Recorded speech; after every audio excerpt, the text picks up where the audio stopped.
टूटा हुआ लश्कर का भरम देख रहे हैं और जिल्ले इलाही के करम देख रहे हैं। ताकत का नशा अक्ल पे हावी है तुम्हारी, तुम देख ना पाओगे जो हम देख रहे हैं। कि जो सच और झूठ में दूरी है वो दूरी समझते हैं, सियासी हाकिमों की हम भी मजबूरी समझते हैं।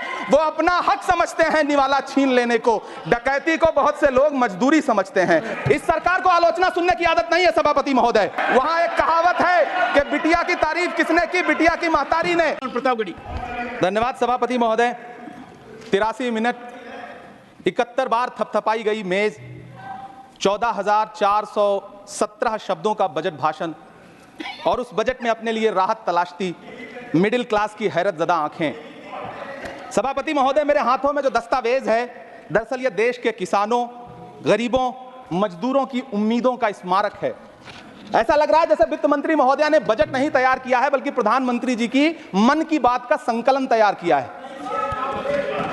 टूटा हुआ लश्कर का भरम देख रहे हैं, टूटा हुआ लश्कर का भरम देख रहे हैं और जिल्ले इलाही के करम देख रहे हैं। ताकत का नशा अक्ल पे हावी है तुम्हारी, तुम देख ना पाओगे जो हम देख रहे हैं। वित्त मंत्री महोदया ने इस बजट में महंगाई पर सिर्फ 10 शब्द बोला है। जिस देश में टमाटर 100 रुपए किलो बिक रहा हो, उस देश की वित्त मंत्री के पास बजट में महंगाई पर बोलने के लिए सिर्फ 10 शब्द है। डीजल, पेट्रोल, आटा, चावल, दाल, सब्जी की महंगाई का तो कोई जिक्र ही नहीं। सावन चल रहा है तो प्याज और लहसुन का दाम पूछना तो शायद पाप होगा। मैंने तो यह भी सुना है कि वित्त मंत्री जी जो चीज खुद नहीं खाती हैं उसके दाम से उनका कोई लेना देना नहीं होता। लेकिन इस बार बजट पेश करने के लिए पार्लियामेंट आने से पहले वित्त मंत्री जी ने दही और चीनी खाई थी। अब तो उनसे यह पूछा जा ही सकता है कि उन्हें दही, दूध और चीनी का रेट तो इन दिनों पता ही होगा। अगर पता है तो कृपया सस्ता करवाइए, क्योंकि इसी चीनी ने अमेठी में एक मंत्री महोदया का राजनीतिक कैरियर कड़वा कर दिया। सभापति महोदय, अपने शीश महलों में बैठे हुए सरकार के सांसद और मंत्री कह रहे हैं कि महंगाई कम हो रही है। संसद की कैंटीन से बाहर निकल करके एक चाय का कप खरीदिए, तब समझ में आएगा कि महंगाई कम हो रही है या बढ़ रही है। किसी एक दिन अपनी किसी मजदूर की तरह अपनी दिन भर की दिहाड़ी लेकर के बाजार जाइए और अपने बच्चों के लिए राशन खरीदिए, तब पता चलेगा कि महंगाई कम हो रही है या नहीं हो रही है। यहां बैठ करके बड़ी बड़ी बातें करना आसान है। ये चूनर धानी धानी भूल जाते, ये पुरवा की रवानी भूल जाते, जो आकर 4 दिन गांव में रहते तो सारी लंतरानी भूल जाते। सभापति महोदय, इलेक्टोरल बॉन्ड खरीदने वालों के नाम छुपाने वाली सरकार इन दिनों आम के ठेला लगाने वालों के नाम जानना चाहती है। मुझे तो होटलों, ढाबों या आम के ठेलों पर नेम प्लेट लगवाने वालों से पूछना है कि कभी खून की बोतल पर देखा है किसी का नाम लिखा हुआ? मुझे पूछना है कि क्या कोरोना के दौरान अपनी उखड़ती हुई सांसों के लिए ऑक्सीजन तलाशने वाले किसी इंसान ने ऑक्सीजन लाने वाले किसी इंसान से पूछा था कि ऑक्सीजन लाने वाला इंसान है? मुझे पूछना है कि लावारिश लाशों के लिए कोरोना में कांधा देने वाले, चिताओं के लिए लकड़ियां सजाने वाले किसी इंसान से पूछा गया था उसका नाम, उसका मजहब? लेकिन इन दिनों पूछा जा रहा है सभापति महोदय। अफसोस, देश के प्रधानमंत्री जी ने कभी न टूटने वाली चुप्पी ओढ़ ली है। सभापति महोदय, जनता ने 63 सीटें कम क्या कर दी? यह सरकार तो अमृतकाल का नाम लेना ही भूल गई।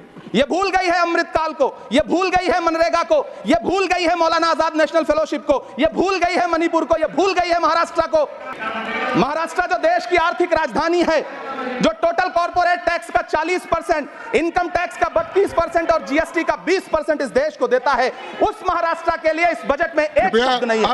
सभापति महोदय, आखिर महाराष्ट्र से किस बात का बदला लिया जा रहा है? महाराष्ट्र ने लोकसभा चुनाव में बाबा साहब अम्बेडकर के संविधान को बचाने के लिए वोट क्या कर दिया? प्रधानमंत्री जी तो महाराष्ट्र से बदला लेने पर उतर आए।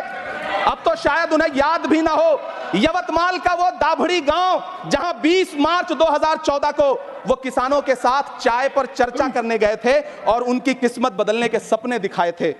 उसी यवतमाल में पिछले 6 महीने में 132 किसानों ने आत्महत्या की है। सभापति महोदय, महाराष्ट्र में हर महीने 209 किसान आत्महत्या कर रहे हैं। राज्य सरकार द्वारा सौंपा गया आंकड़ा बताता है कि 1 जनवरी से 31 मई के बीच 1046 किसानों ने आत्महत्या की है। लेकिन अफसोस, इस बजट में महाराष्ट्र के किसानों के लिए कुछ भी नहीं है। किसानों से चिढ़ी हुई सरकार ने बजट में किसानों के एमएसपी की लीगल गारंटी नहीं दी। लेकिन याद रखिएगा, जो किसान का नहीं वो हिंदुस्तान का नहीं। सभापति महोदय, मुझे वित्त मंत्री जी से पूछना है कि वो जो कुछ साल पहले 100 स्मार्ट सिटी बनाने का ढोल पीटा गया था, सुना है उस ढोल में पानी भर गया है, इसीलिए आपने उसका नाम बदल करके सिटीज ऑफ ग्रोथ हब्स रख दिया है। अच्छा है, नाम बदलने का खेल खेलते रहिए। आपकी कई सरकारें तो इसी वजह से चल रही हैं। इस सरकार को पढ़े लिखे लोगों से दिक्कत है सभापति महोदय, इसीलिए इस सरकार ने यूजीसी का बजट 66% कम कर दिया है। वाह रही सरकार। सभापति महोदय, मैं वित्त मंत्री जी के संज्ञान में लाना चाहता हूं कि किशनगंज में एएमयू सेंटर के पास 224 एकड़ जमीन है। यूपीए सरकार ने सोनिया गांधी जी की अगुवाई में 136 करोड़ रुपए एएमयू किशनगंज सेंटर के लिए सेक्शन किए थे, लेकिन आपकी सरकार ने पिछले 10 साल में उस 136 करोड़ में से सिर्फ 10 करोड़ रुपया रिलीज किया है। 1.5 करोड़ की आबादी वाला सीमांचल बेहतर शिक्षा के लिए उस सेंटर की बाट जोह रहा है। मेरा आपसे सवाल है कि इस सेंटर का बाकी पैसा आप कब रिलीज करेंगे? मुझे उम्मीद है वित्त मंत्री महोदया जवाब जरूर देंगी। सीमांचल उसी बिहार में आता है जिसकी बैसाखी के सहारे आपकी सरकार चल रही है। वहां के लोगों को एम्स की जरूरत है। महानंदा और कोसी से होने वाली बाढ़ की तबाही को रोकने के लिए बांध बनाइए, सीमांचल के साथ सौतेला व्यवहार बंद करिए। इकोनॉमिक कॉरिडोर बनाने से किसी राज्य का विकास नहीं होगा, विकास होगा स्वास्थ्य और शिक्षा के बुनियादी मुद्दों के लिए बजट देने पर। सभापति महोदय, एक तरफ तो इस बजट में पीएम आवास योजना के तहत 3 करोड़ अतिरिक्त मकान देने की घोषणा है और दूसरी तरफ लखनऊ के अकबर नगर में 1280 वो मकान हैं जिन्हें रिवर फ्रंट बनाने के नाम पे बुलडोजर से जमींदोज कर दिया गया। सभापति महोदय, लोग चीखते रहे, बच्चे बिलखते रहे, वसुधैव कुटुंबकम का नारा लगाने वाली सरकार इंसानों के घरौंदे उजाड़ कर जश्न मना रही है। सभापति महोदय, मेरा बहुत भावुकता के साथ देश के प्रधानमंत्री से सवाल है कि इन उजड़ते हुए मकानों और बेघर होते हुए घरों को देख करके आपको नींद कैसे आती है, आप सो कैसे पाते हैं? मेरा सवाल है इस देश के प्रधानमंत्री से, या तो लोगों के घरौंदे उजाड़ना बंद करिए या फिर करोड़ों मकान बनाने की झूठी घोषणाएं करना बंद करिए। यह बजट झूठ का पुलिंदा है। यह बजट आपके पिछले साल के बजट का कट कॉपी पेस्ट है। यह बजट हमारे चुनावी घोषणा पत्र की नकल करने की एक बेईमान कोशिश है। लेकिन कहावत है ना कि नकल के लिए भी अकल चाहिए। मेरे हाथ में एक तरफ न्याय पत्र है जो हमारा है और दूसरी तरफ अन्याय पत्र है जो आपका है। इस सरकार को आलोचना सुनने की आदत नहीं है सभापति महोदय। जब आप इनसे सवाल पूछिए तो आप बताइए 70 साल में आपने क्या किया है। मैं इस सदन में कहना चाहता हूं सभापति महोदय कि हमसे 70 साल का हिसाब मांगने वालों, जो सरकार अपना चलाया हुआ 2000 का नोट 7 साल नहीं चला सकी, वो हमसे 70 साल का हिसाब मांगती है।